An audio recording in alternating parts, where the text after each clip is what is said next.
What's up, everyone? Welcome to this edition of the Made You a Mixtape podcast. I'm your host, Jason. Hope you're doing well. Now, if you remember a while back, I got to appear on the Mortal Kombat podcast talking about Deadly Class in shows that were canceled too soon. And yes, Deadly Class was canceled far too soon. One of the hosts of the Mortal Kombat podcast has now jumped over to this podcast. Welcome, Matt Sanchez, to Made You a Mixtape. Matt, how you doing today?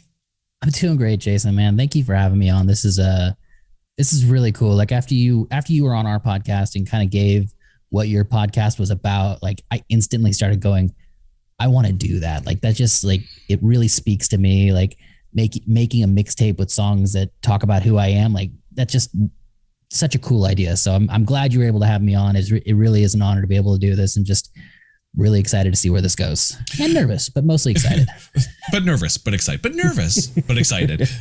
But, which is funny because like listening to you guys on the Mortal Kombat podcast, I mean, first of all, as someone who, works in sports TV and all that, I love the bracket format. I love the tournament style. So how did Mortal Kombat come to be?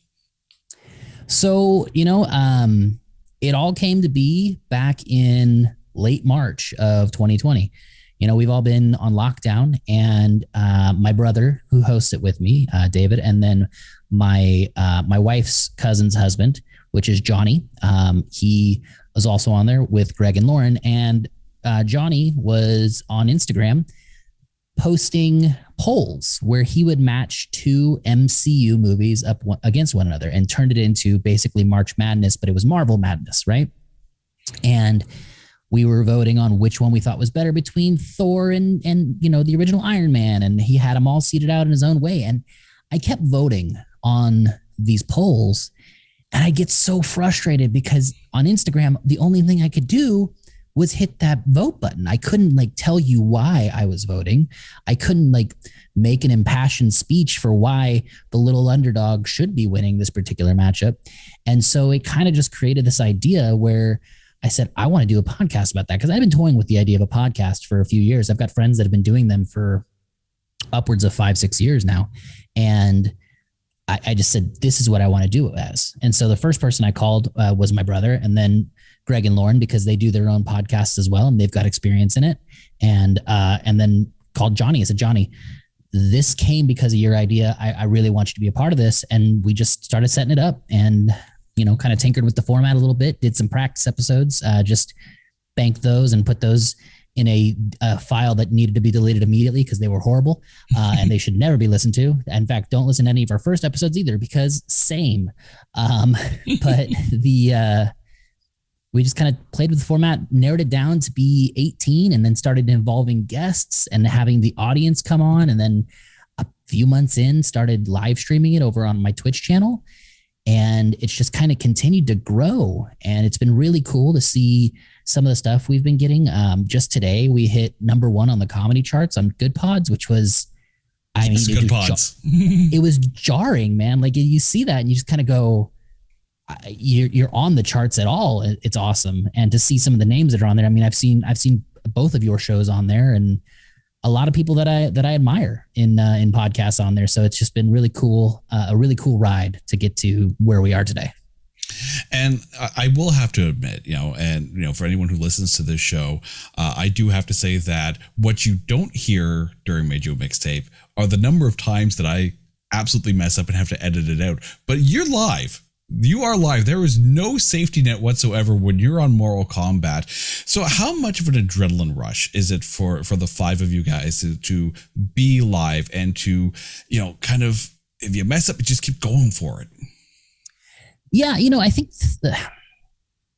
the thing about it is I've been doing the streaming thing almost a year now. So a little bit less time than we've been doing the podcast. So I'm used to hitting that live button and just kind of going with it. Like I'm just a dude who's sitting in front of his computer playing video games most of the time. So it's really not that different for me to sit in front of my computer and argue movies or television or any of these, nerdy, geeky topics that we pick, because these are things that I live and breathe all the time.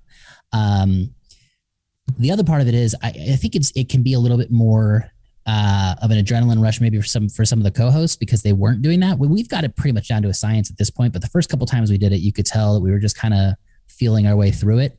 But for me, because it's live and I'm producing it while recording it, while doing all the polls in the chat for people to be able to vote on, and I'm messing with ambient noises and volumes and, muting someone who keeps clicking or whatever. Like, it's just so much going on at one time that half the time I don't have time to feel any sort of nerves. It's actually really funny because half the time I feel like I don't have enough time to get any jokes or punchlines in myself, which I'm just so thankful to have people like Greg and the rest of them around to deliver those punchlines for me because I'm just so busy doing this stuff. So it's not really intimidating for me, but I also rest on the fact that while the VOD, the video on demand lives on Twitch for, 30 days or 2 weeks or however long it stays there. I then take that file and I actually get all the audio out of it, and I do edit. I'll get rid of the background noises. I'll get rid of all the clicks. I'll get, the ambient AC that you can hear out of the actual audio.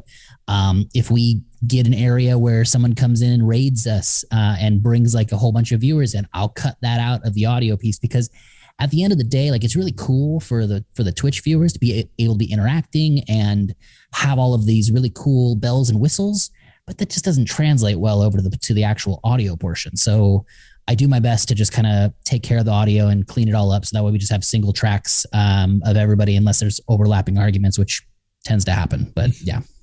That's one of the things that, has to be a concern, is that because of the fact that you're live on Twitch, and first off, your community that partakes in the shows on Twitch, God love them. They're awesome. They were so ridiculously welcoming when I was on the show. So, shout out to the Mortal Kombat, viewers and listeners, who were there live on Twitch. But it's known that there are bots and raids and whatnot. And a raid is fine, when Twitch raid comes in and it's just like, someone else is supporting you. But are you worried about bots, kind of like flooding the stream?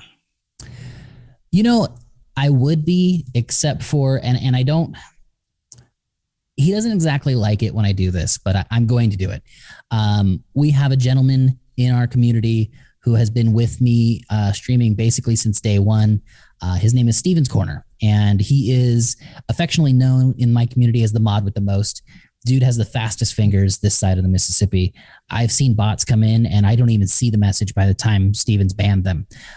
He is so ingenious about the way he actually mods for my channel. I don't get very many bots anymore, because what he does is he takes the most popular terms that bots use, the most popular phrases, and puts them into my banned list. So bots can't even say want to be famous or want to gain 1 million followers. Like, those terms are banned. You can't use that phrase in my channel. So I'm just extremely lucky and extremely blessed to have someone like Steven who really helps keep the audience side of it locked down for me. I've got a really great mod team, but Steven's the one that's there week in and week out, and just we always say that he's the unofficial, but he is the official 6th member of the combat crew. We couldn't do the live stream without him. He's absolutely amazing.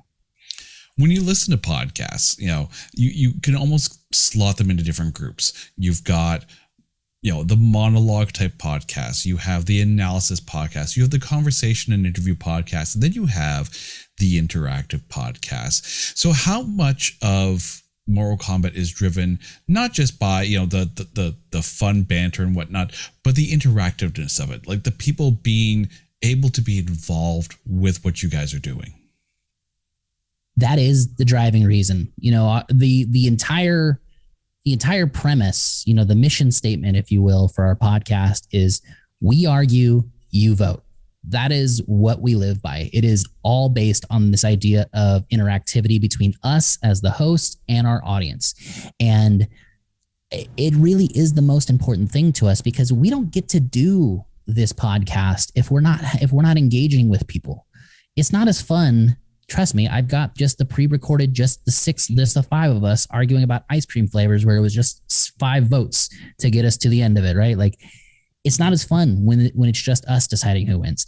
At the end of the day, if I get upset like I did last night, arguing about the Miracle on Ice, like really upset. Wait for that episode. It's really up to the audience to decide, hey, is Matt right on this one or is he wrong on this one? And I love that. I love that because I've always been somebody that personally likes to be, I'm an omnivert. Like if I'm out hanging out with people, like I just kind of keep to myself. But when I turn it on and I have to speak and I have to do things that are interactive or present myself, like I turn it on.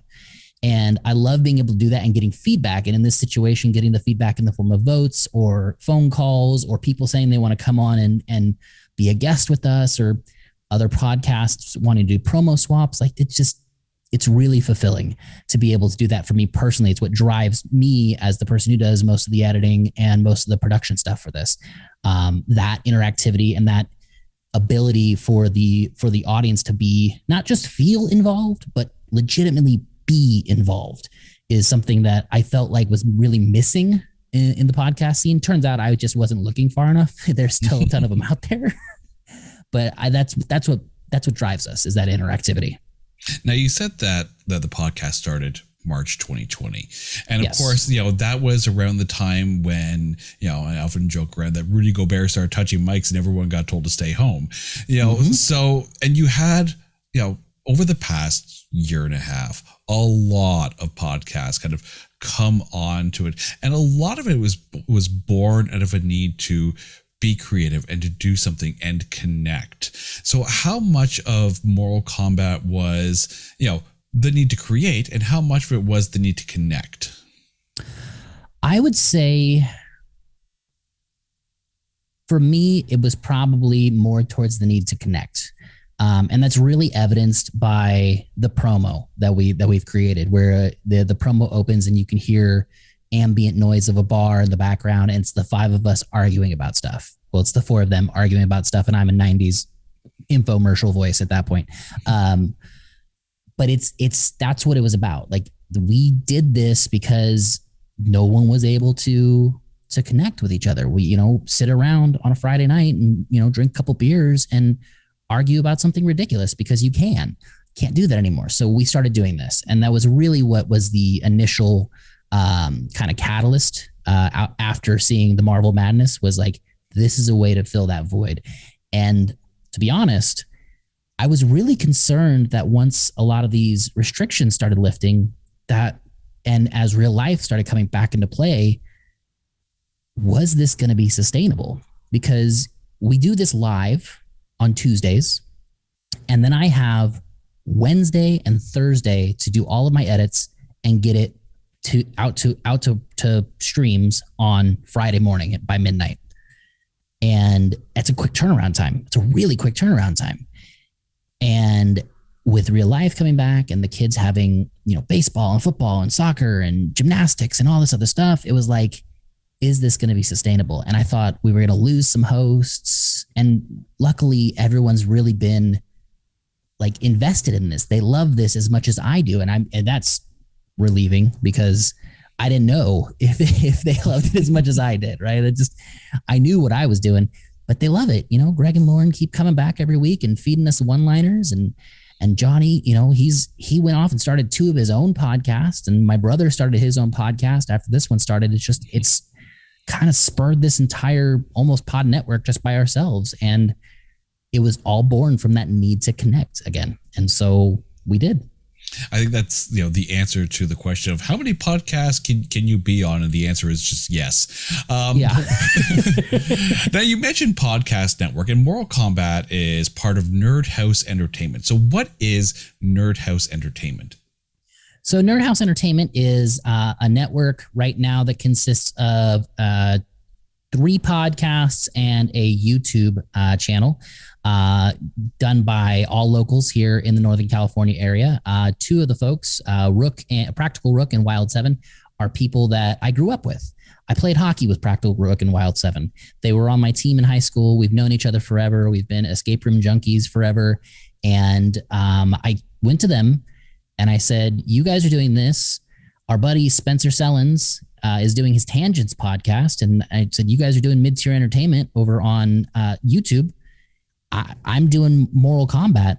Why don't we, plug for each other. Why don't we, if you guys want to come guest on mine, maybe I'll go guest on one of your videos and we can go over and hang out with Spencer's podcast and see how it's all working out over on Tangents. And we just started working together, and it bored this idea of why don't we make a network officially? And so the title Nerd House comes because Practical Rook and Wild 7 live together, and they are the Nerd House. That's what they're known as. And we all got together one day and just started working together on that. And then my brother made his podcast, and Flops joined the fold as well. So it's been a really beneficial relationship. Mid-Tier has kind of been on a hiatus recently. They are getting back to normal production here shortly. Spencer Sellin's Tangents podcast has been knocking out of the park. Spencer Sellens is one of the funniest human beings I've ever met in my life, stand-up comedian. Do not listen to that one around your children. Don't listen to mine around your children either, by the way. But really don't listen to his around children. But they're all great. They're all great creators in their own rights, and it's just been really good to be able to partner up with them and get more eyes on their stuff and get more ears on ours. With not just yourself, but of course, with Greg, Lauren, Johnny, like all of them, you see this building of community, in the podcast, like in the indie podcast world. I mean, yes, you're part of the Nerd House Network, but in the indie podcast world, it's very much, you see the same podcasts all working together, pushing each other up, helping each other out. How important is that community, not just to you as a podcast producer, but to you as a podcast listener as well? So I look at it like this. I'm a big escape room fan. Okay. And out here in the Northern California area, there's only so many escape rooms you can do. And once you do a room at somebody's location, you don't really get to go back until they build a new room. That's bad for you as a business, unless there are other locations in the city or in the area that people can go play their rooms while you're busy building your room. You need those other competition, quote unquote, because I don't like that word in the situation. You need those other partners, even though they're not official partners, because it's going to help keep the market engaged. It's going to help keep the people interested in what you're doing. And it can also show them what you're doing at a better level, at a lower level, at the same level. It's the old adage of high tide raises all ships. And that's exactly what it is with the indie podcasts. When I originally reached out to you because you'd responded to one of our posts, it wasn't a thought of, this guy's going to come on and steal my listeners. Guess what? People can listen to whatever they want. People have the ability to go, there's an infinite, no, there's not an infinite, because there is time is not infinite in this situation, but there's so much room within the indie podcast and within the indie podcast just community to be able to support each other and raise each other up. And it's so important because, this may be the first, hopefully not the last time, some of the people that listen to you on a regular basis hear my voice. Maybe this is a moment where they're going to hear me and say, hey, I'd like to check out what Matt and the crew are doing over on Mortal Kombat. And it was the same thing for you. You came over and it was like, Jason's doing a music podcast. And as soon as you mentioned that where you're located, I was like, I got people in this chat right now that are in that area. Mm-hmm. And I think that's a really cool thing to be able to share those resources and get your work out to other people. And if you don't help the person next to you lift them up as high as you can't expect them to do that for you. And that's really what it's about. Like, this is a network. This is a community of people that are trying to build not just their own brand, but an entire platform together is what it boils down to, in my opinion. And I find the nice thing too is that by all these podcasts connecting, by jumping onto other shows and talking about topics that, I mean, I know when I was on the show, there were shows that we were talking about that prior to appearing on the show, I'm like, I had never even heard of this show. So it opened up a whole lot of new experiences for me, as a TV viewer, to be able to kind of do some of that research. So how much has been a learning experience for you as, bracket by bracket, you're going through topics that maybe you didn't know that much about before going into it? And you hit it right on the head. I think that's one of the greatest parts about having such an eclectic collection of people as a part of the combat crew. There's so many points of views and so many different tastes that you're bound to get some head scratchers of picks at face value. But if you take the time and actually like look into the stuff that they're talking about, some of it's actually really good. My brother, for the best sitcom of the 2000 to 2010 era, chose My Name is Earl. I had never watched a single episode of My Name is Earl. I think Jason Lee's a great actor. It just never really resonated with me. But I watched the first few episodes and I was hooked. And I watched like 2 seasons in a couple of days because of that. Same thing with like King of the Hill. John, like I always like knew about King of the Hill, but I watched it when I was younger and most of that stuff just flew over my head. And then Johnny brought it back up during that. And there I was, elbow deep in King of the Hill references again. Like it's really cool to be able to find those things that your friends think are cool, but have never really come up in an organic conversation. And now they're like, you really need to listen to this. You really need to check this out. And you're like, you're right. This was really worth it. And it's really rewarding too, because now it gives us kind of a safe space to be like, hey, this is something really weird that I like, but I think you might like it. So check this one out. So for each episode, especially in the earlier rounds, when you're looking at, 4 matchups, so you have, 8 different things you've got to research. How much research do you put in per episode? It really depends. A lot of the time, I'm pretty well versed in a lot of the topics that we do. If it's a topic like we did the Pokemon one right before we did the Canceled Too Soon, like I didn't have to do any research on that. Like I know Pokemon inside and out. Like there's a wall full of Pokemon cards behind me. There's Pokeballs literally above my head. It's my thing. I collect cards with my son. But if it's something like music where, Lauren has a much different taste than I do, I have to go and listen to those songs. Now, luckily, we were able to put together for the 90s One Hit Wonder tournament that we put together. We had like a Spotify playlist, and I was able to kind of listen through it as I was at work. So in that situation, not a whole lot. Television and movies, that's a little bit more. We did a Pixar one. I had to watch some Pixar movies that I didn't really want to watch, and ended up enjoying them. Up was a movie that I had never seen before.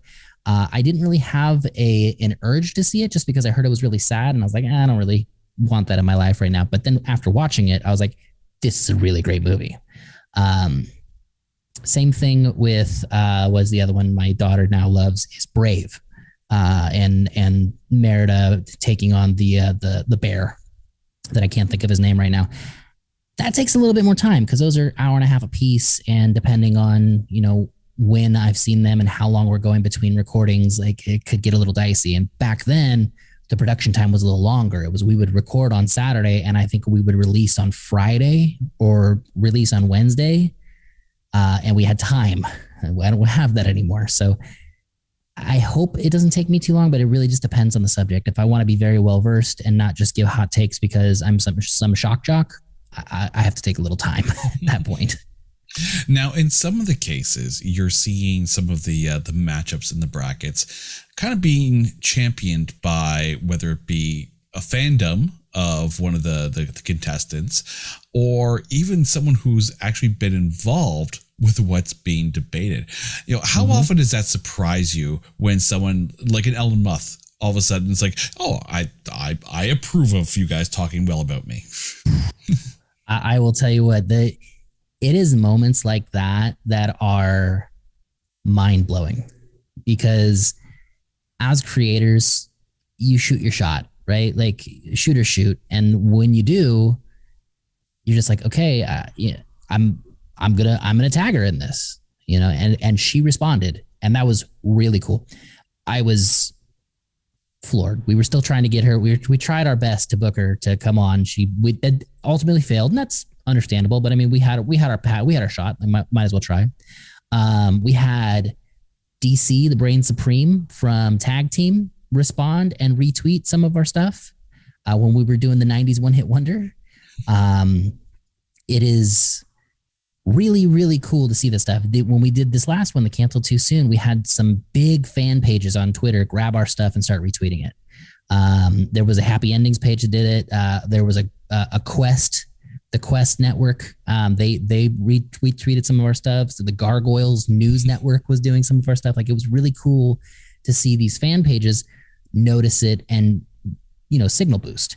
But to get noticed by folks like LNA Youth and DC, those have been the two biggest ones. To be able to, at one point in time, because he's a Twitch streamer now, retired baseball player Hunter Pence helped us out with our charity stream last year for our Hot Ones Challenge. And we sent him a sweatshirt, and every once in a while he wears it on stream, or he wears it in an Instagram post. And like, people are like, that's such a cool sweatshirt. And you're just like, oh, what just happened? Like, but it's really humbling. As you're putting the brackets together, as with any bracket, I mean, you think about March Madness, right? You take a look at the matchups before they even happen. You kind of mentally have an idea of like, well, I think this is going to win. I think this is going to win. What's been so far amongst all the tournaments that you guys have run, the biggest surprise upset? It's actually, I mentioned it earlier, it's King of the Hill. That one was,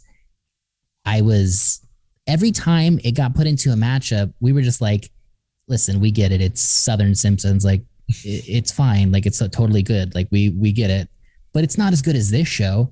And consistently for like 3 weeks straight, King of the Hill kept knocking out these big dogs, took out Friends. It went up against my pick, which eventually won it, How I Met Your Mother.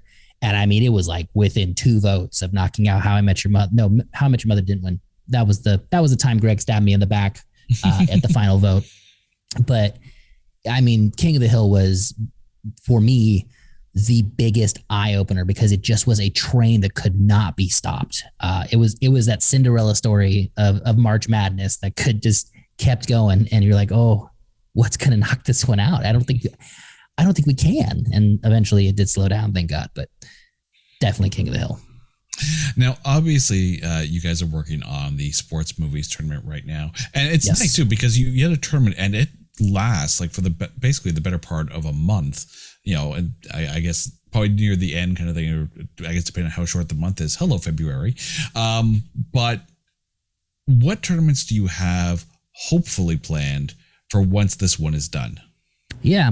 So we just started the like you said, the sports movies, which we are affectionately calling the Sports Ball Blitz.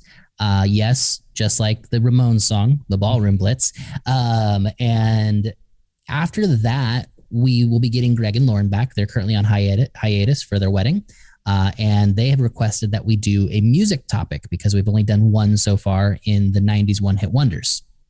And we are currently leaning towards the best music icon. That is kind of where we're heading right now.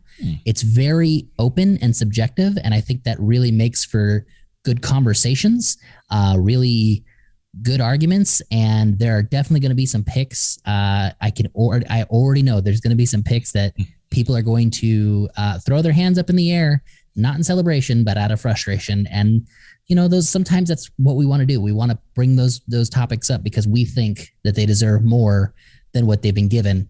And I think that's where we're going to be headed. But normally speaking, we don't normally plan our next tournament until we get about 3 episodes into the current tournament. Mostly because we want to see what's topical at the time to try and make sure that we're staying in some of the mainstream stuff. That's why we did the Pokemon tournament, was because Pokemon cards had made a huge return over the past year. And I'm also a huge fan of them, obviously. That was an executive decision. They weren't happy with me on that one. I was like, we're doing this. But yeah, usually about 3 weeks in, we start planning those out. After that, they go about 6 weeks each. And then after that, we're trying to figure out another charity stream. Last December, we did a Hot Ones Challenge with ridiculously hot wings that really, really, really hurt. We ended up raising almost $1,200 for the Make-A-Wish Foundation. And all of the community was on Twitch torturing us with making us do extra last dabs and wouldn't let us drink milk. Oh, geez. It was, it was a show. I'll tell you, even my son got in on the act. He was like, I want to spend $10 so Johnny can't drink milk this next round. I was like, thank God he didn't say me. Thank you, son. I'm doing a good job. But yeah, probably another one of those. The fact that you are using the podcast to be able to raise funds for charity, highly commendable. Highly commendable. How important is that for the five of you to be able to use this venue to be able to raise funds for something that you guys are passionate about? You know, I think it's very important that you give back when you're given something. You know, even if it's just a little. I was raised on the idea that you always help others in need. Within whatever you can do, whether that's lending a hand and a hammer, or if someone needs your help financially and they're somebody that needs something, help your fellow man. And that's really been something that has benefited me from time to time, and I've wanted to make sure that I paid that forward. And the rest of the combat crew, the same deal. You know, all of them at different points in time, we've all led a life, and we've all needed help at some point in time, in whatever sense that is. And whatever we can do to try and help is extremely important. The community that we have on Twitch right now, some of them, some folks are very vocal advocates for mental health and have suffered through their own mental health things. And so we, and myself included, so those are things that, like, we target those and we go, these are things that have really affected us. How can we help make a difference in our little corner of the internet? You know, we're not some huge conglomerate corporate podcast. We're just four idiots and Lauren. You know, like, how can we use that to our advantage to help other people that don't have that platform, that don't have the ability to stick a microphone in front of their face and spit words at it on a weekly basis? Like, how can we make a difference, not just by making somebody laugh, but like legitimately make a difference? And you know, we've been able to do that on a couple of occasions through the charity stream, and having people on to the podcast that have said this was. I've had people say, I've always felt like I've had a really grating voice, or I've never really wanted to speak in front of people, or I've been really nervous about how I feel like I sound, but you guys have always been super cool about being so welcoming and putting people at ease and wanting to help them. And now they, you know, I just felt so at home, and that's really rewarding too, because you're able to help people that you know at the same time. So it really is not just a goal, but just like a given that we have to figure out a way to help the other people involved around us, because they help us every week. How can we help them? If you had, you know, your dreams for this podcast come true, you know, whatever those dreams are, like, where would you like to see Moral Combat go? You know, I was actually thinking about this today because one of the first podcasts I started consuming was The Adventure Zone by the McElroys. I'm a huge D&D guy, and now they recently had a book come out this last year called So Everybody Has a Podcast But You. And I was thinking about, you know, if someone asked me what would I think is important about starting a podcast, what would that be? And I said to myself, I said, I think the most important thing is like understanding what your goals are at the beginning don't necessarily need to be the goals at the end. Those field goal, those goalposts are going to move naturally. And it really has for us. Because when we started this, it was just like, hey, you know, this will be fun. Let's do this, right? Like we'll put some tracks together and we'll have a good time and drink some drinks and just have a good time with it. But now we're getting to the point where, you know, we are having people that say things like, Tuesday night is my favorite night of the week because I can come hang out in the stream. And it is extremely flattering and humbling to hear things like that. And I think the goal now is to try and grow our listenership, to involve more people, because I feel like we have something that everyone at some point in time can relate to. Yeah, you may not like Pokemon, but guess what? Maybe you like sports movies. Oh, you know what? You don't like sports movies? No problem. We're going to be talking about music. No, not music. How about Pixar villains? How about, any given thing of the litany of topics that come from pop culture is on the table for us. And we really want to touch on those topics and bring people in to be a part of the combat crew. And I think that's really where we're at as a podcast right now for our goals. I know a lot of people would look you straight in the eye right now and tell you know what, I want 1 million listeners and sponsorships. And I'd be a fool to not say, hey, it would be wonderful to have those kinds of things. But I don't think that's realistic for us right now. I don't think that's what we want. I think what we want is to continue to grow a really engaged fan base and then naturally start moving towards maybe looking at some sort of monetization and running some sort of ads, or maybe looking to partner up or grow the actual network we're a part of and bring more people on board there. So that way we can have another indie partner into this the podcast network with us. Like those, I think those are more realistic, obtainable goals right now that we're really striving towards. Over the last year and a half, people have leaned towards podcasts. I think that more and more than they would normally do so, because it was conversation. Because people were told to stay home, people were told to not people, and conversation was lacking. So they would listen to other people have conversations.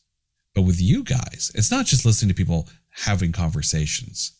It's interactive. As you said, it's a safe space for those following on Twitch, to be able to, partake in a conversation, to be able to join in.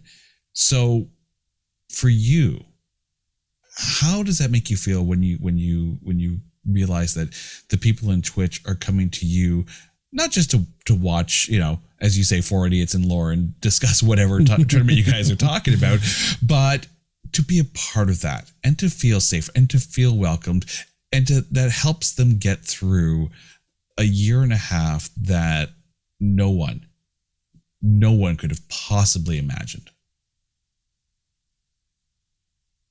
Jason, the way you just put that really, I never really thought of it that way. And it's extremely, I've said flattering and humbling, and I'm running out of adjectives at this point to really express how grateful I am for not just the Twitch community, but everyone that downloads, the people that take time to go to our social medias and vote and interact with our posts and head to the website to go check out what we got going on. It is all love on this side of it. It is a labor of love. It is a product of love. And to have that returned to us in any form is amazing. And to have people feel like they can come to our community and be a part of it, and to a greater extent, the larger community on Twitch that we've created it's a dumbfounding feeling. There is so much need out there, not just want, but just need in this world for places for people to just recede into and just be themselves. We have to put on this face for most of the time for our 8 to 5s, and we have to be strong for the people around us sometimes and when we're in pain, and we have to, put on this facade sometimes that is just so exhausting. And I've been there. I've lived that. I'm living that right now. And to be able to provide any sort of area that people can just decompress and forget about that stuff for, 45 minutes to an hour and a half is just, it's something I'm really, really proud of is really, I think, the best way to put it. I'm really proud of that. We're going to step away for a bit of a second here, but this is the Made You Mixtape podcast. We're talking to Matt from Mortal Kombat. And when we come back after the break, we're going to learn a little bit more about Matt, not just podcasting, but we're going to talk some hockey. Hi, I'm Leah. And I'm Beth Ann. And we're She Will Rock You. She Will Rock You is a bi-weekly podcast about rock history. Each episode, we talk about an artist and their lives, but we do it a little differently. You see, we noticed there was a lack of ladies hosting music podcasts, So we wanted to fix it. and here we are, two badass millennial ladies talking about rock music our parents wouldn't let us listen to. As a bonus, you'll even get our beer recommendations at the end. Find us wherever you listen to podcasts. And remember, don't do drugs! All right, welcome back to the Made You a Mixtape podcast. My guest today, Matt Sanchez from the Mortal Kombat podcast. Now, Matt, before the break, we talked about hockey. So tell us a little bit about the Make Money Millionaires. You did your research. Oh, I was going to do my research. Well, let me tell you about the Make Money Millionaires. About 10 years ago, I started working for a company for a friend of mine, and we played hockey together. We played roller hockey. We finally made the decision to move over to ice hockey because, California, it gets a bit warm here. Ice hockey is really expensive here. I can't just go outside and play it. And he is, let me just, the only thing louder than the stereo in his car is his swag. And he loves to push the limits on anything and everything. So he grew up idolizing the late 80s to mid 90s rap game. And I also grew up in that era as well. And because of that, he wanted to be something to do with money. And eventually we landed on the Make Money Millionaires because it was catchy.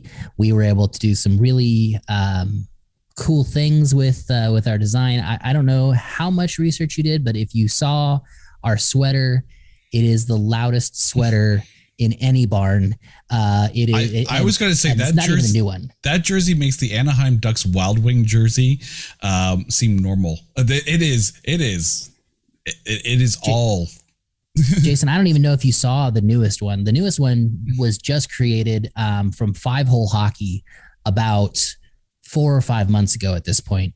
And they were posting it on their Instagram. They were so proud of this design.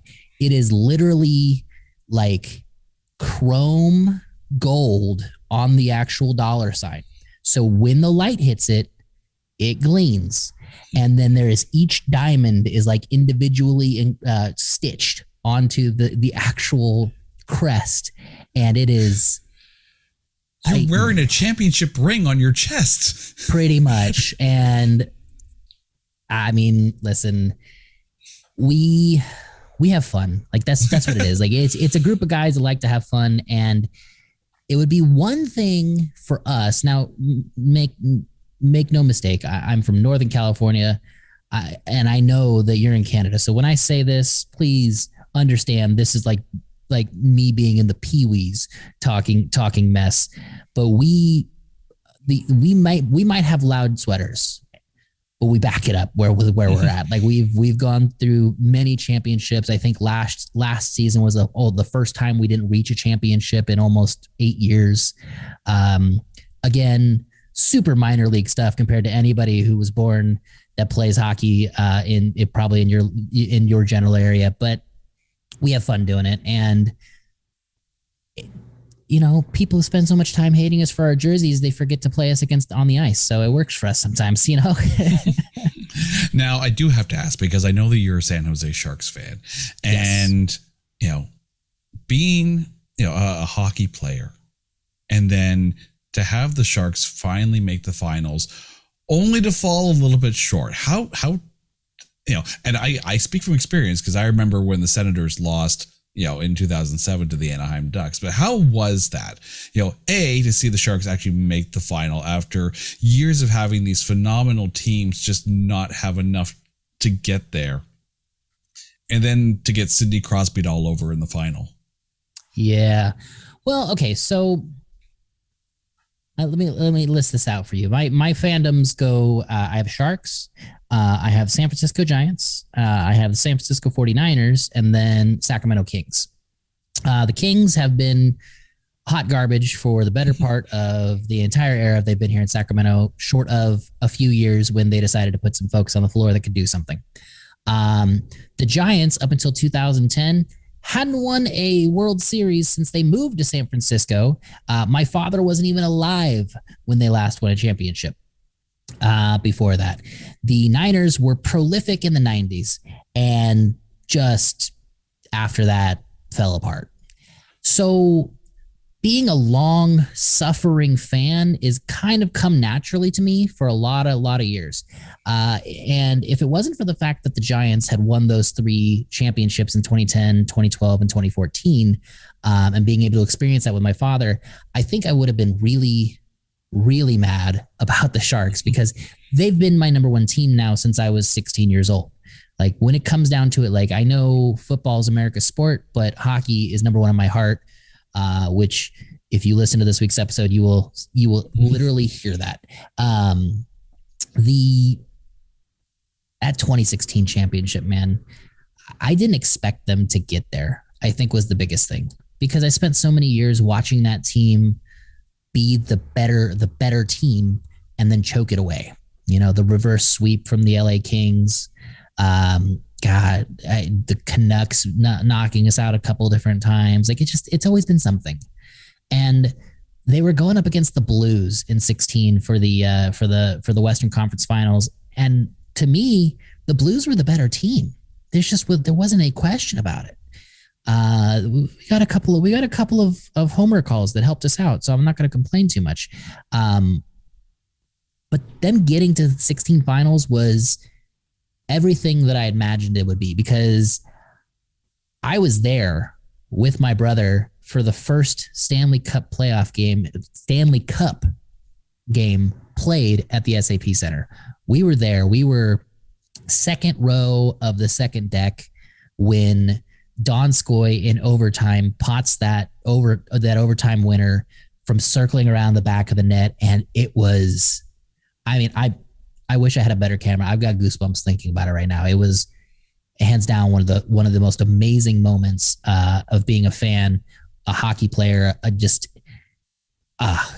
was amazing. And that alone has been able to sustain me for quite some time, because the rest of that series didn't go according to plan. They ended up going 6 games, but listen, it could have easily been a sweep. The Penguins just curb stomped the Sharks that series, man. Like it seemed like it was close. It was not close, not even slightly. So, you know, sometimes you win, sometimes you get yourself Sidney Crosby, and we've all been there. Considering the list of players that have put on the teal for San Jose, you know, you're looking at your Patty Marlows, you're looking at your Joe Thorntons, you know, you're going back to your Owen Nolans. Is there one player to you that if you had the chance to have like that jersey on your wall, which San Jose Shark is on your wall? Ooh, man, I think that is... It's a close one. I think at the end of the day, there's 2. I love Thornton. I love Marlowe. They have been the face of this franchise since Marlowe since 1997 has been the face of this franchise, even when he left for a couple of seasons. And Jumbo, God, I just want him to win a cup so bad. I wanted him to go. I wanted Toronto to go this last year. The man deserves one. He is. But if there's one guy that I think I love unreasonably much, it's probably a close tie actually between 2. And that is, I love Ryan Clough. The man was the closest thing to the classic power forward that you could still have in the NHL in this time frame. When they took away all the hooking and grabbing and holding and all that other nonsense, he was still that rough end, like that rough-nosed forward that just would go through you. And not only could he do that, the man had hands of silk. It was ridiculous. He would go in the shootout and you knew what his move was going to be. He was going to backhand roof you every time. You could just stand on that post and wait for him to do it, and he still hit it almost every single time. It was amazing. But if that's 1B, 1A for me has to be the man with the absolute quickest shot that I've seen. That once Thornton came around, he blossomed, and that's my boy Jonathan Chichu. I know you probably don't feel the same about him because you're an Ottawa Senators fan. I get that. We ended up snaking Danny Heatley from you for him. But there was that one season, that couple of seasons where him and Joe just clicked. And I'm not a strong skater. I'm a shooter for the most part. So seeing a guy like Chichu, who wasn't a strong skater, just had this ridiculous snapshot and paired him up with somebody like Thornton, who the only way he was going to score a goal is if he passed it to the back of the net. It was absolutely amazing. I loved every second of that connection, and I wish it would have blossomed for a lot longer. I do have to bring this up. There's a video out there of a Jonathan Chichu fan singing what he has called the Jonathan Chichu song. Have you experienced Train, Train, Chichu Train on YouTube? No, but I'm pretty sure I know. As soon as you said it, I was pretty sure I knew the song it was parodying. I haven't heard that song. I will have to go check that out probably immediately after we're done with this recording. I will preface this by saying I'm sorry I mentioned it because you're now going to go find it.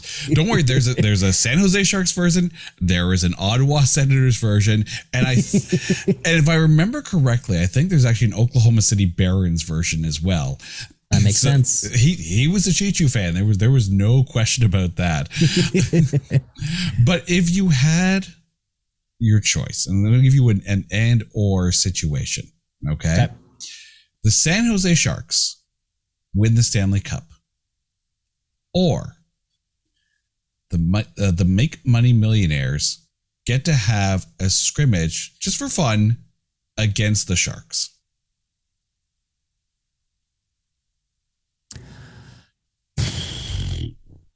I'm going with the Sharks winning a cup. I'm a team guy. Jason, I'm a team guy. Listen, you don't win in this game by yourself. You win because you got guys around you that bring you up a level, right? And so if this is what I got to do to help make sure my team gets their win, then by all means, they're going to get their win. Plus, most of the guys on my team, as much as they like hockey, they're not the biggest Sharks fans. They're just like, I love playing hockey. And you're like, are you a Sharks fan? And they're like, I love playing hockey. So yeah, they're getting a cup in my book. I need that. Now let's also talk about your love of rolling D20s. And as anyone who goes onto the Mortal Kombat website, there are 3 of you that list Dungeons and Dragons. So where does this love come from?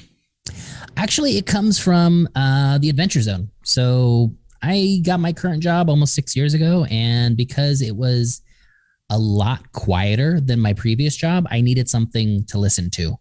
So I found the Adventure Zone. I just kind of stumbled across it and had the McElroy boys playing Dungeons and Dragons in my ear for the better part of 2 years. And that spurred my interest. And one of the guys that sits next to me at work was like, I love playing Dungeons and Dragons. Why don't I DM a game for us? And so we all got together and started playing. And it's just something that came from that. Same thing for my brother.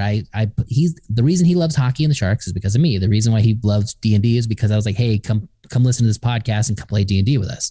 At first, he responded back by the age-old D&D stand-up comedian role where he's playing the guitar, talking about D&D and how nerdy it is. And I'm like, just come play. Now he loves it.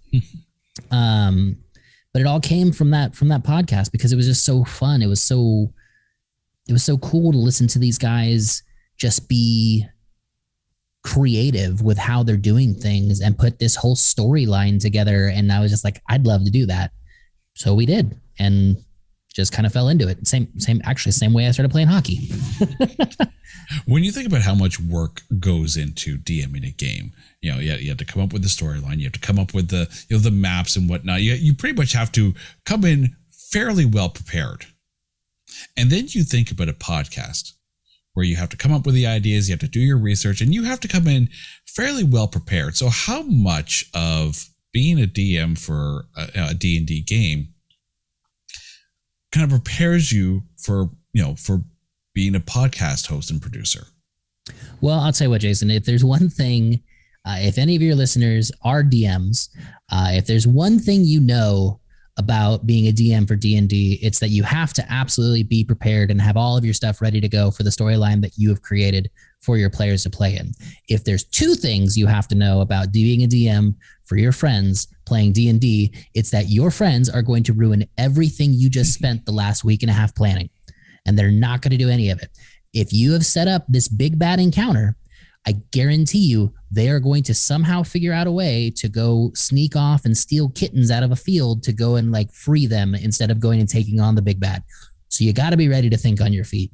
And when you're doing a podcast, and especially when you're doing a live podcast, you got to be ready to think on your feet. Like at a moment's notice, you could be doing something, and then now you are doing something completely different, all improvisation.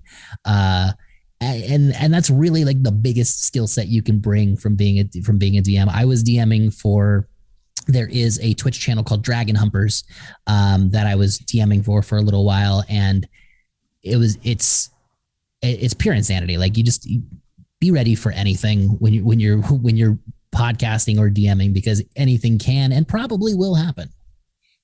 When you think about the storylines that do emanate from D&D games, and we're talking, like from the start of a campaign to the end of a campaign, and the storyline that evolves. Have you ever thought of the idea of recording a long game just for source material and then turning the resultant story into a book? I've never thought about turning it into a book, but the folks that I was mentioning earlier, the McElroys, they have done that. They do graphic novels now for their entire what's called the Bureau of Balance arc of their D&D adventures. I've always toyed with the idea of doing an actual play podcast. I think the thing for me that's always been the most intimidating is that when I listen to the Adventure Zone, I love the fact that it's like an hour, maybe an hour and a half tops, right? But some of these other ones, it's like a 3 or 4 hour epic. And I'm like, I don't have that kind of time to be putting those things into that. It was the same thing I was worried about when I started our podcasts. Like, how long are these going to go? Trying to keep them within a reasonable time frame. So to put together a long play like that has always been a goal of mine in some form or another. One of the first podcast ideas I had was to do like a actual play D&D 5e style game, but it's an escape room. We were beat to air by some folks down in Australia called the Escape This podcast. It's a great podcast. I highly suggest it. But they have cornered that market and now have done podcasts with the likes of Neil Patrick Harris. And I'm definitely not jealous about that at all. If you can't sense sarcasm, let me just / sarcasm that for you. But those right? Like, those are the kinds of things that I really do want to do at some point, but I've never really thought about taking it a step further and turning it into like a book or a graphic novel of my own. I think that would be really cool, but this is already a lot of work. I don't think I could add a book on top of that. That does lead to one of my next questions, is that, when you think about how much work goes into a podcast, and we talked about how much research goes into it and whatnot, and you also have, the family life, and you have the work life, and somewhere in there, you probably have to sleep. I hear that helps. Yeah. How do you balance, the organizing, the editing, the recording, and you do still Twitch stream games after the podcast record. How do you balance that work life creative balance? Lots of coffee.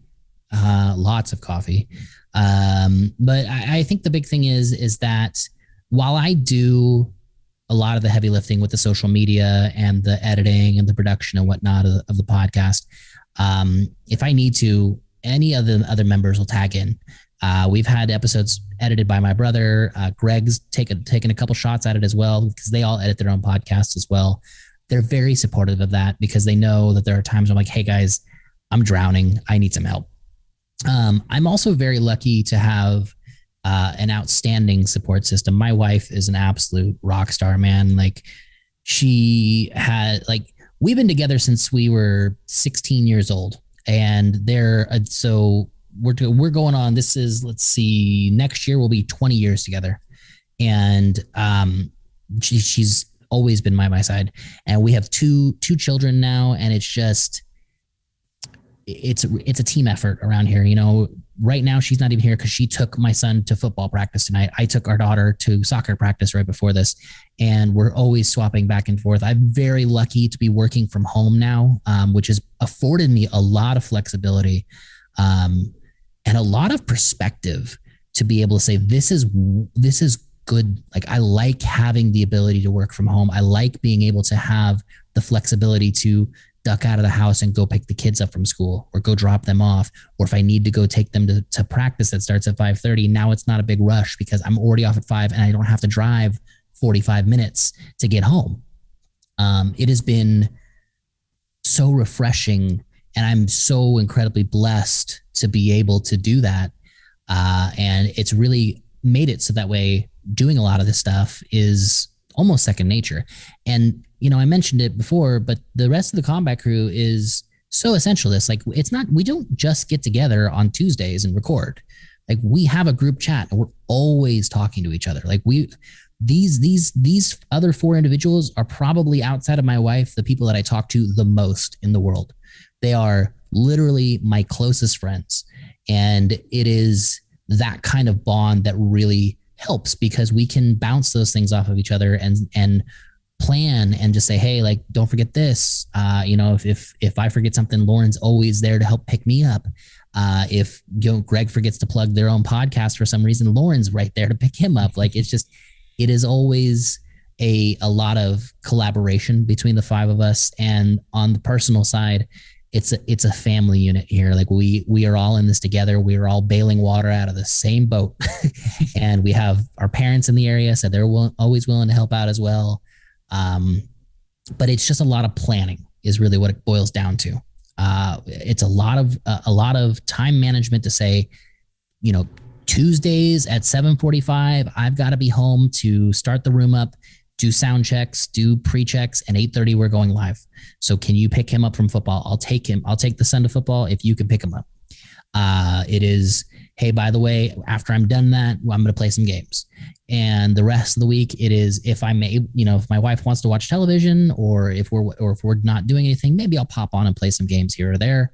But it is just a lot of planning and a lot of communication about what we need to get done, which can be a struggle sometimes because, you know, we do this podcast and we talk a lot. So communication sometimes is not something I want to do after we're done with all that. When you think about most bands that are out there, you know, when they first get together, you know, there's that, not necessarily a filling out period, but, you know, there's that beginning where, you know, you're just trying to figure out how the individual parts work as a whole. Do you see the 5 of you as far as a podcast group, you know, as you mentioned, you know, don't listen to the early episodes, you know, do you see the parallel between, you know, the combat, you know, crew and, you know, what it would be like with a band in kind of like the same position? Yeah. You know, it's really relevant. It's, I knew all of them individually outside of this. None of them really knew each other. Johnny knew my brother in passing, just from coming up from some family holiday stuff here and there.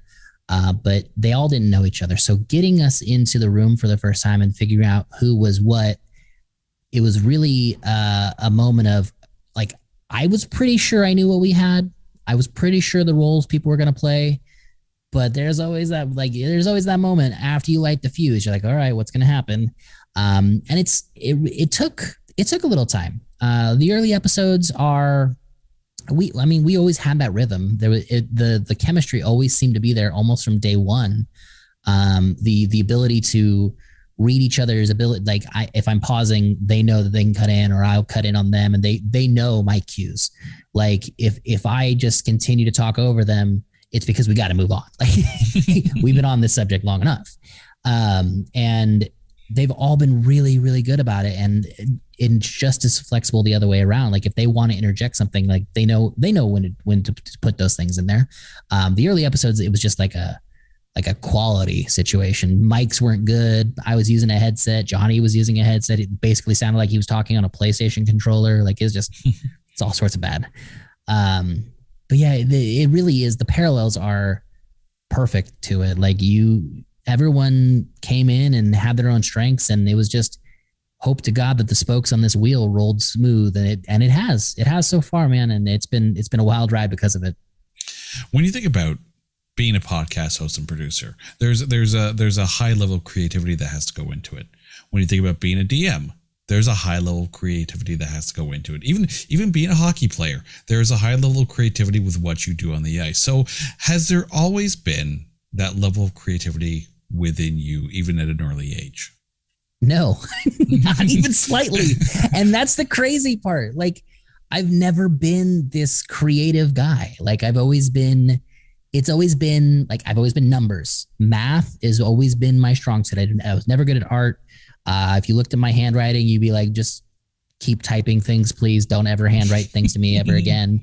Like logic has always been like my underlying drivetrain on anything.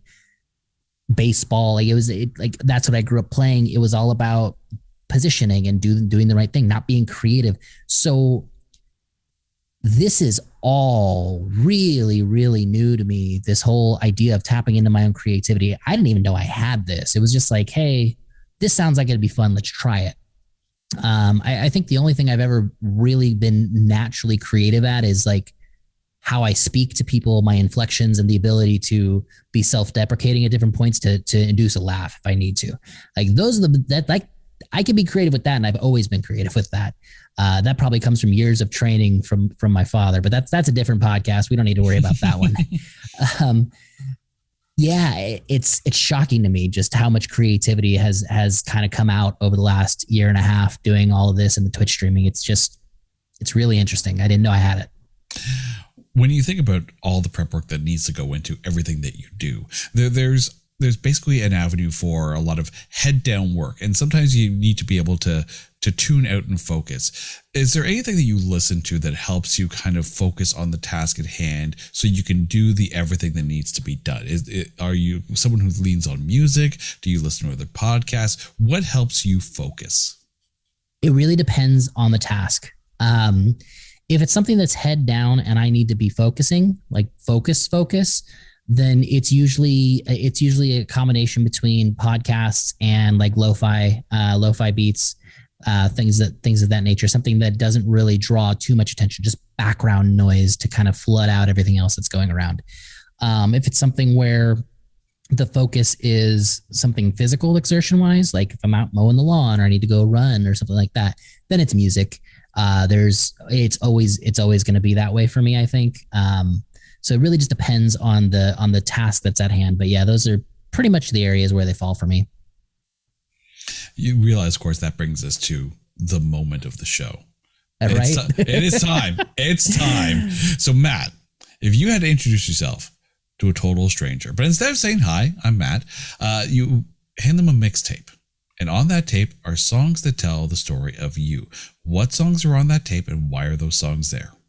Sure. And so, Jason, we've been talking a little bit here and there, and I've been trying to put this mixtape together for the better part of 2.5-3 weeks.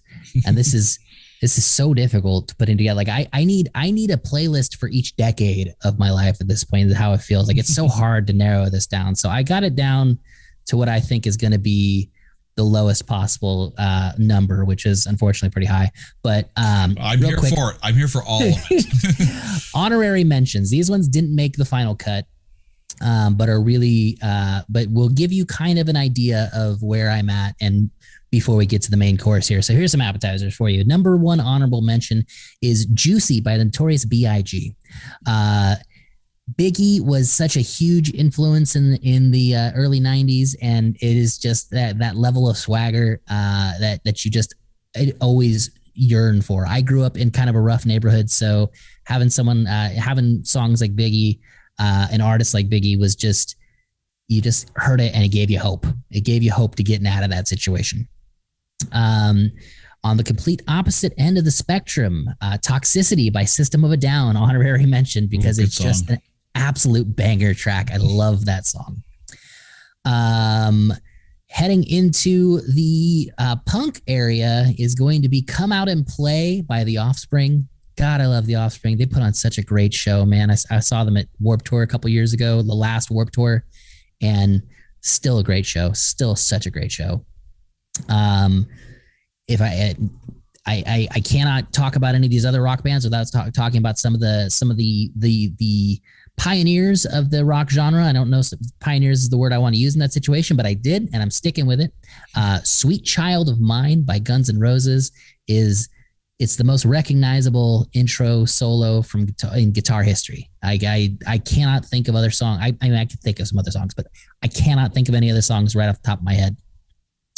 And then my last honorable mention is probably my favorite song of all time, but it didn't make the mixtape because it doesn't really add to the story of me.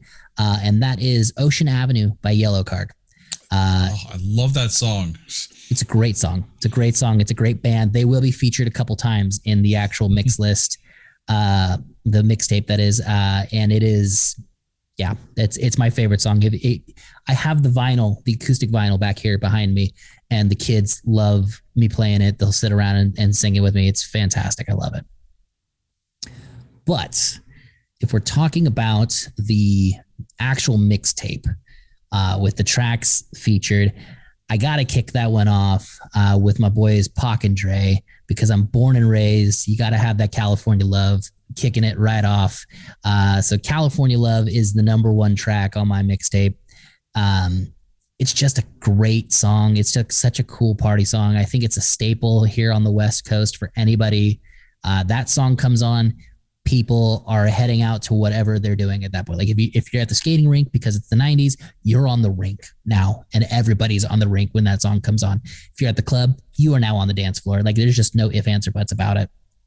The number 2 song on my list is, this is such an eclectic collection here. It is When She Cries by Restless Heart. It is that was my mother's favorite song when I was young. She used to listen to that song very often. I have that actual cassette tape, and she loved Restless Heart and she loved When She Cries. So it has always held a very special place in my heart because of that. The number 3 song is listen, I'll say this. It's the greatest drum solo intro of all time. What am I talking about, Jason?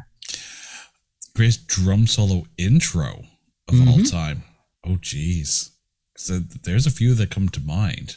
I'm curious which one you have now. It is Van Halen's Hot for Teacher. Okay. Because I can agree with that. My goodness, the story behind that, he's just like, I want to make it sound like there's a Harley. And it sounds like a Harley when it's starting up. It is such a great intro to that song. And I love it so much. The next one is, I mean, I warned you, it's eclectic. My family grew up, my father and his father grew up on Calypso music. So I've got me some Harry Belafonte, Coconut Woman. It is a jam that comes on with steel drums, and you're shaking your hips and you love it. And for me, it always reminds me of Christmas, which is really weird when I say it out loud. I know Calypso and Christmas, I get it, but hear me out. When we would go to my grandfather's house every year, when this song came on, it officially meant 2 things. 1, all the drinks and appetizers are over because they're now all dancing. 2, dinner was about to start. And 3, there was many, many more songs to come from Belafonte, War, and a few others that come along with it. And it always brings me back to that time of being a kid, surrounded by my family, listening to my father and grandfather trying to sing this song in whatever state they happen to be in at that point. And it's just it's pure. It's a pure memory, and I love it. To then also another pure memory, but kind of different, is the song Forgot About Dre from Dr. Dre from his album The Chronic. That album was a staple of like the 7th grade year for me.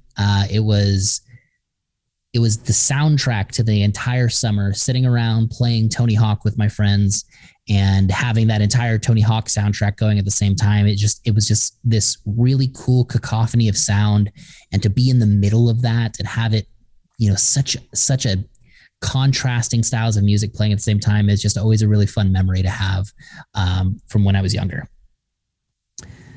After that is Country Grammar by St. Louis's own Nelly. I grew up in loving rap because that was what I was surrounded by.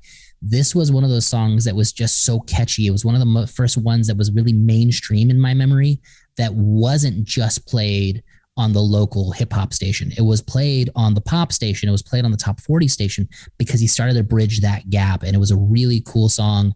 I remember having this one on a CD, and just like it would come on and everybody in class would start bumping around. It was a lot of fun. Followed out that with 99 Red Balloons, the Goldfinger version. I love Goldfinger. They put on just a great show. They always come out in their full suits and just kill the stage.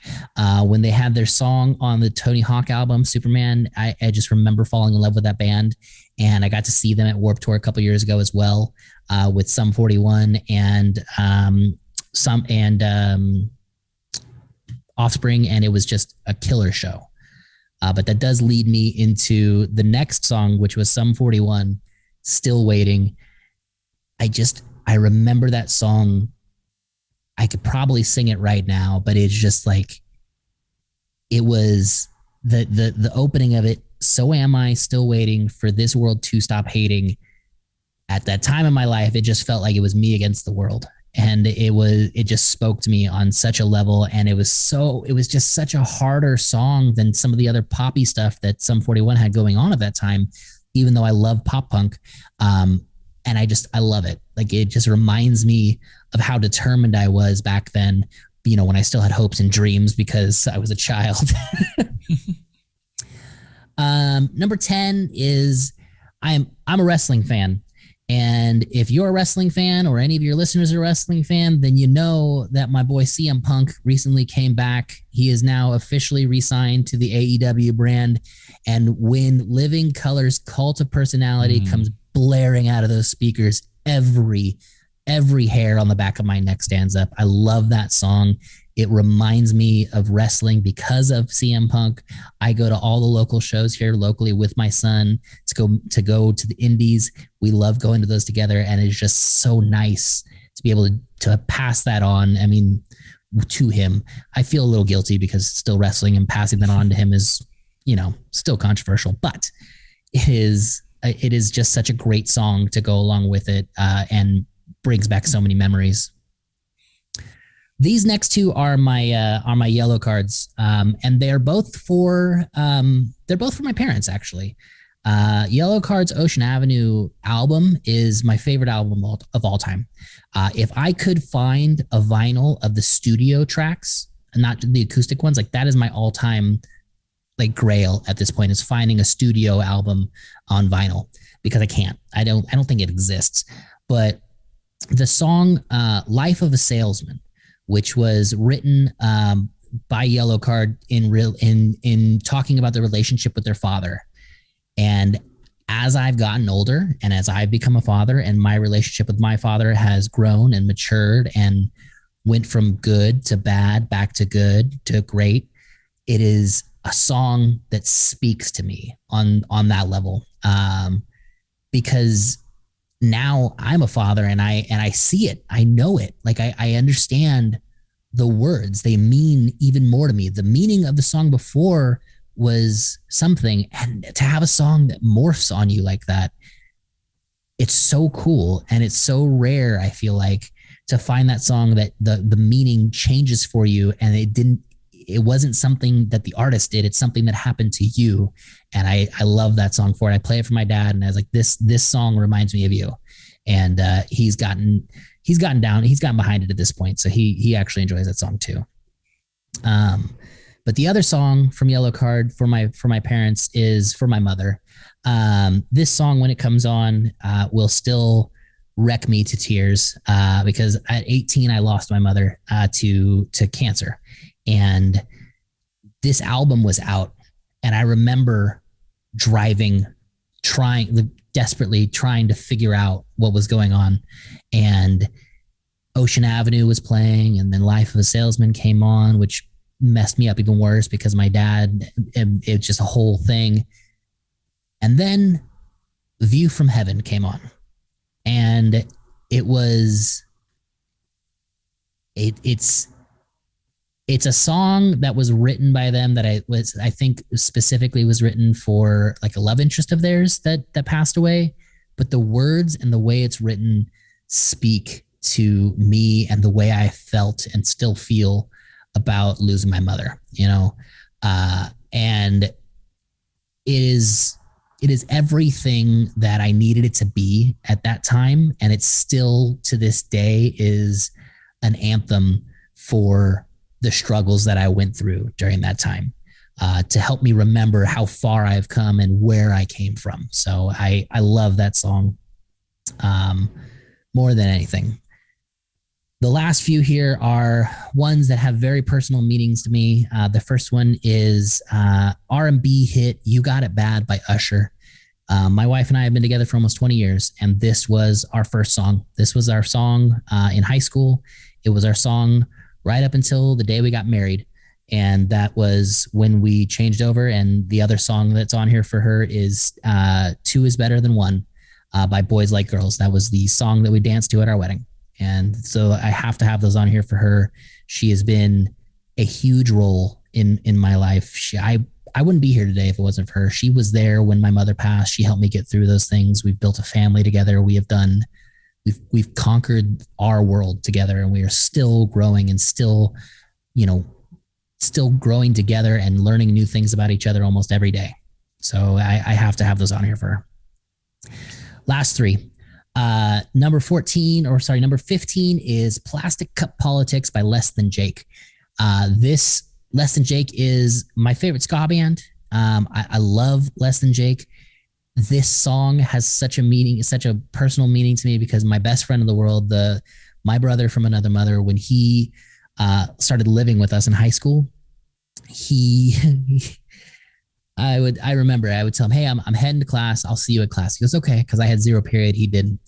I'd come back at 3:30 in the afternoon. He was still laying on my bed with the Less Than Jake anthem album in my shelf system, playing Plastic Cup Politics, just laying there. I'm like, hey, he goes, I thought you were leaving for school. I was like, dude, school's over. Like you slept through the entire day. And he's been with me. Like he's the only person I know in this world longer outside of familial relationships other than my wife. We've been best friends since we were 12. He recently moved to Alaska, and I actually sent him with a copy of the Less Than Jake album and a lot of inside joke memorabilia for him as well. He's been there for me every step of the way. So I really do love him like a brother. Last two. This one was a song that let me know it was okay to embrace the fact that I liked rock and alternative as well as hip hop. And that was when Linkin Park and Jay-Z teamed up for the Collision Course album. Izzo / In the End is this such a cool mix of two songs that you don't think would ever work together. And these two behemoth artists made it work and had such a great time. You could hear them enjoying it while they're making it. And it was so refreshing, even though it was two songs that I idolized by themselves, to have them together and just be this flag of what could be if hip hop and rock were to ever cross over. I love it. It's such a great song. But the last song is very near and dear to my heart as well, and that is Lights by Journey. And I saved this one specifically for last because I am a Giants fan. I've been a Giants fan my entire life. And in San Francisco, where Journey is from, it is tradition at the end of every Giants game for them to play lights. And when the lights go down and the city starts playing, and you hear those words, and you look out over the field, and you see this entire I don't even know what a group of seagulls is called, but it's just an army of seagulls diving into the stands and picking up all the breadcrumbs and all this other stuff while Journey's playing in the background. It is a memory I always hold in my heart from my dad taking me to baseball games since I was young. And now I've been able to pass that along to my son because we go to Giants games and they still play this song. They still play Lights Go Down in the City. And it's so weird not being the kid in that situation, but being the father and having my son there watching the game with me and hoping that he gets to make these memories too. So I put that one at the end because that's how you got to close it out. Throughout that playlist, there was a lot of, lessons from your parents down to you, and then, moments and lessons that you share with your kids. And one thing that really struck me earlier in the interview was that you never felt like you had that creative outflow early on, and it was only now. Is it a hope that by doing this podcast and by doing as much as you do now, that your kids can look at everything that you're doing and say, you know what? It doesn't matter what we want to do, but Dad can do anything he wants to do. So can we. I think that's the hope for any parent. We get put in these, and it happens more often to some than others, but we get put in these boxes and we feel like we have to exist in these boxes. I was the oldest child. I was the golden child. I had to be good. I had to be responsible. I had to help bring my brother up. I had to do all these things. And I never really got a chance to break out of that. And I just hope that, like you said, by doing this, by being able to have this creative output, to be able to, have something that is tangible that they can see and hear one day when they're old enough to understand how potty mouthed I really am because I'm a hockey player, why it was so important to do this stuff. My daughter is so creative. She is an absolute artist. She sings everywhere she goes. It's like living with a Disney princess. Some days it's trying, but I try not to stifle that because I know what that can feel like. And my son, he lives in his box right now. And I hope one day he breaks out of it, but he's in a place where he's comfortable. He loves video games. He loves YouTube. He's an 8-year-old boy. Like, what are you going to do? Like, these are the things he likes, but he loves playing baseball and he loves going out right now and playing football with his friends. And I'm really trying my best to not stifle the creativity or the things that he wants to do, because I recognize that in him. I see him wanting to branch out and do these things. And every part of my instinct and logic goes, you should talk to him about doing something that's a little more sustainable. And then I'm like, you know what? He's a kid. Let him have his fun. Let him do this because maybe he finds himself. Maybe he finds something that he's truly passionate about doing all of this and can turn it into something that he's proud of. Because at the end of the day, that's what I'm trying to do. I'm just trying to make something that I'm proud of, that one day I can show them and they'll look at me and probably with that puzzling look and be like, you're proud of this? But I'll be like, yes, I'm proud of this. This was a lot of work. Matt, I have to say thank you. You are an absolute bastion of inspiration and positivity, and it has been an absolute pleasure to have you on the show. Where can we find you out there on the internet, and where can we listen to Mortal Kombat? Well, thank you very much for having me. And if you guys want to hear what we're doing with Mortal Kombat, you can head over to our website, mortalkombatpod.com. You can find us on any of the social medias by searching Mortal Kombat Pod, Twitter, Instagram, Facebook, TikTok. We don't post on TikTok very much anymore. Or if you are looking for us on any podcatcher, we drop episodes every Friday. by searching Mortal Kombat Pod, and we record live every Tuesday night at 8:30 p.m. Pacific time over on my Twitch channel, which is twitch.tv/naturalhattrick, NTRLHATTRICK. Matt, thanks so much. And to our listeners, thank you for listening to this edition of the Made You a Mixtape podcast. Now, if you're listening to us on a podcatcher or on an audio streaming service, you can watch this entire interview over on YouTube and check out all the Pokeballs on Matt's on camera there. But if you are watching this on YouTube, you can actually download this episode on any podcatcher, whether it's Spotify, Apple, Good Pods, whatever, and download, listen to it on the go. This has been the Made You a Mixtape podcast. I'm Jason. Matt, thank you so much again. We'll catch you next time. Take care.